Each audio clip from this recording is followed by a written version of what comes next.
All right, friends, I'm giving you a garden update, and I'm going to start by showing you this tray. These are my starts, but look at this, my patty pan squash, nothing, not one of them has come up, as to where all my loofahs, all my other squash, my lemon squash I put in the garden yesterday. I'll show it to you. And these are all looking, I've got butternut squash, spoon gourds, birdhouse gourds, loofah. This is Moons and Stars watermelon. This is native watermelon, sugar baby watermelon, honeydews, and these are my eggplants, which I actually think they're going to do better once I get them in the garden. I'm going to risk it, and I'm going to plant them when they're really tiny. I have one little cabbage that's come up over here, and if we look over here, this has been the pits. Okay, it has completely been the pits. This is all my tomatoes and peppers in this tray. They're leggy. I'm still going to plant them, but I think I'm going to have to plant some additional seeds in the garden. Now, I know this looks silly. This is one of those bunk beds. Okay, I started planting in here yesterday, and look, this is my lemon squash. It's still upright, so this little cover I've put over it has really protected it. We have a second one over here. The lemon squash is a bush plant, so these things I have in here, let me back this up again.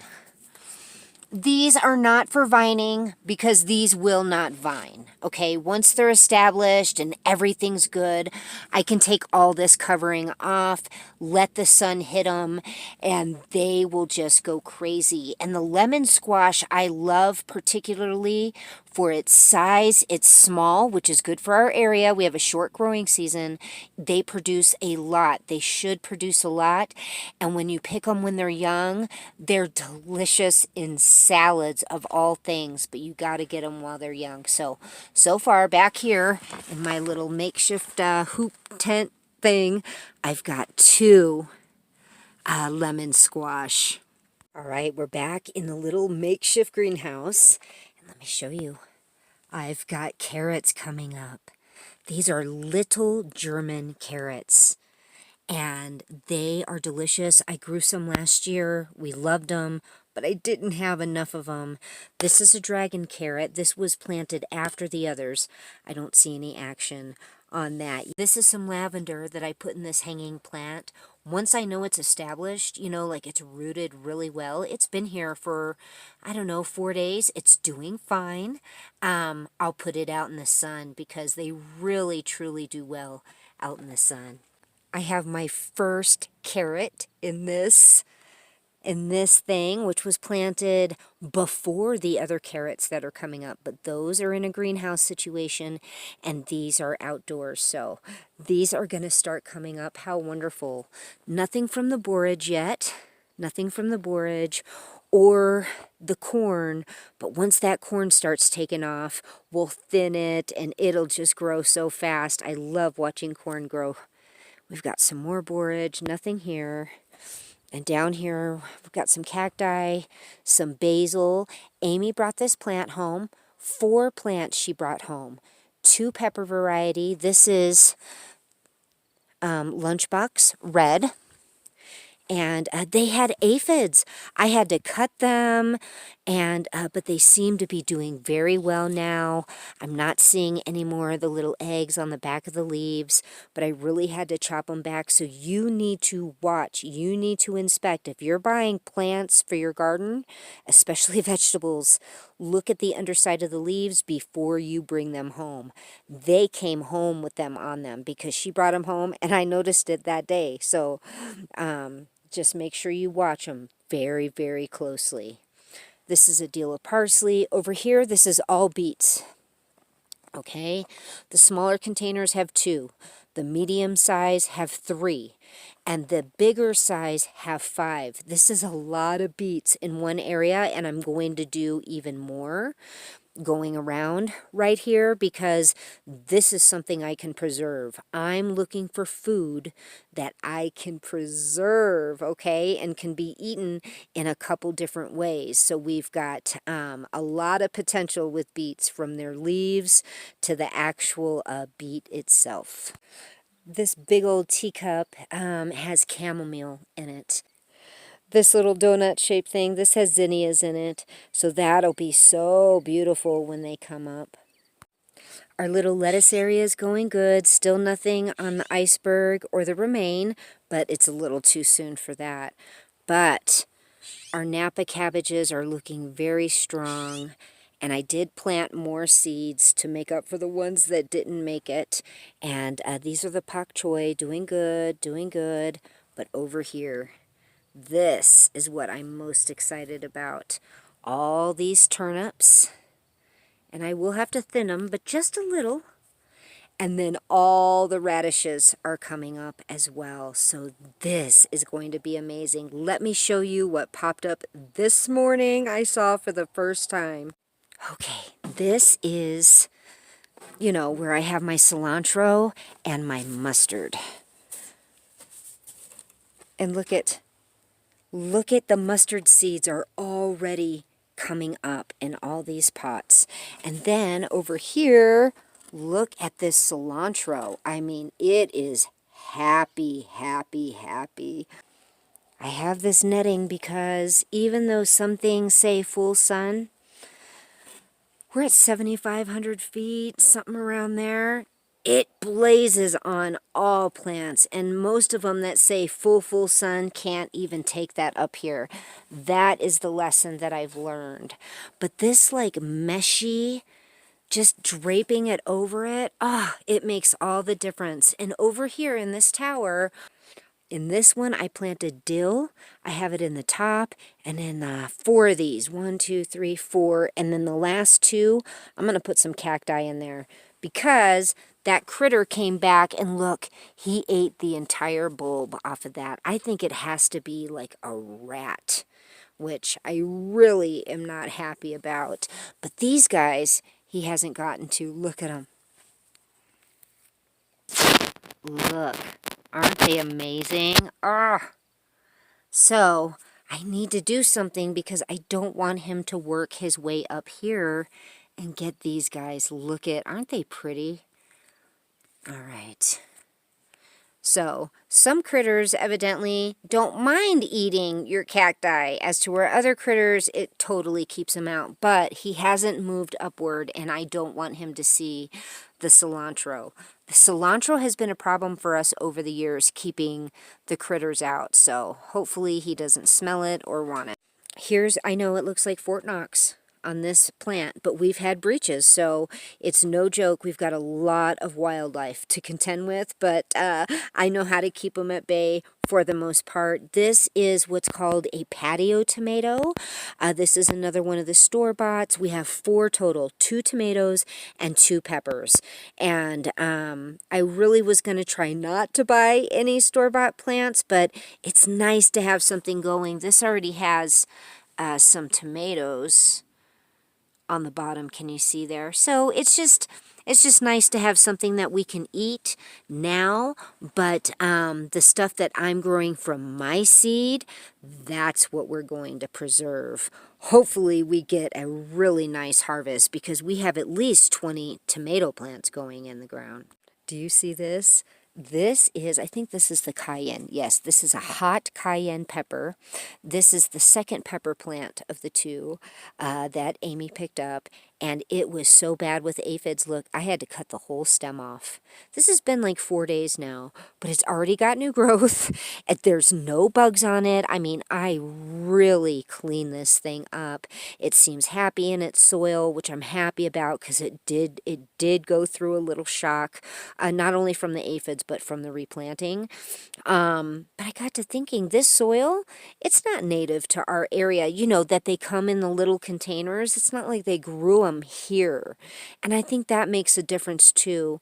When you bring them home, you know, that's why all this shock and stuff occurs, because I don't have too much shock when I plant my starters out in the garden. Anyway, now I'm just babbling, but there you go. That's the second one of the 2 pepper plants. And what do we have? One more. Let me show you. This yellow pear tomato. It's very dwarfed. It has one little tomato growing on it.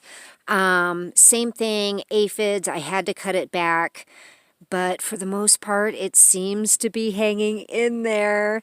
And it'll be interesting because I have a yellow pear tomato plant going in my tray that I've started from seed. So it'd be interesting to see the contrast between the two. I know this looks hokey right here. Right here, see this?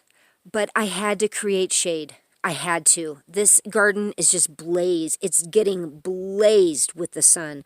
That's why I have that shade over the little hoop garden back there with the squash. But back here, I have some ginger. My bay tree, see, my bay tree was just getting way too much sun. And this actually helps. It's just a, oh gosh, it's a shower curtain. And then in here, I have, these have been going for a couple years though. These are my garlic shoots, still going for a couple years. My chives haven't come back, but I did reseed the chives all on the bottom row. And then on the top, we have all green onion. And I think in this one, I'm just going to do nothing but green onion. I can't stack them all together because our winds are too bad and it wants to topple over. But at 3 high, that's working really, really well for us. These are some little plants that our friend gave us last year. She said, just stick them in the soil. They come back every year and they kind of vine. That's why I put them right here, but nothing's happening with those at all. But I did plant some nasturtium seeds in here. And in here, same thing. This is that plant that she gave us. She said it'll come back, but I planted a little nasturtium seeds so they can go up this fence. I think that will be very, very pretty. Now, in here, I have... Okay, obviously in here, I can tell by the leaves, and I know what was in here. These are marigolds, volunteer marigolds coming up from last year. But this container also had ground cherries in it. So, I mean, a lot of them. And I let them just drop and all of that. See this clump of seeds right here? There's just a bunch of them coming up. I need to watch it closely because they could be ground cherries. They look different than the marigolds looked as they're popping up. So I'm hoping there's a volunteer ground cherry somewhere in there. But I do have some ground cherry seeds that I'm planting as well. This garlic patch looks sorry. You know, I just don't know. I had more when I uncovered it. I thought planting it in November was going to be the way to do, but we'll see. So what I did is in all the empty little bald spots, I planted onions. So this is just going to be garlic and onions.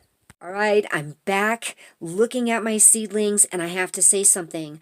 I am going to put a video in the pinned comment. It's from the Depression era. It's what they put out to the American people, teaching them how to grow a garden on a 1/4 acre in order to feed their family. They put this out, okay? Our government put this out because they knew people were not going to eat if they didn't have the proper garden and the amounts. And it's just, this video, I'm telling you, it put it in perspective for me. What I really need to become independent, like not needing a grocery store.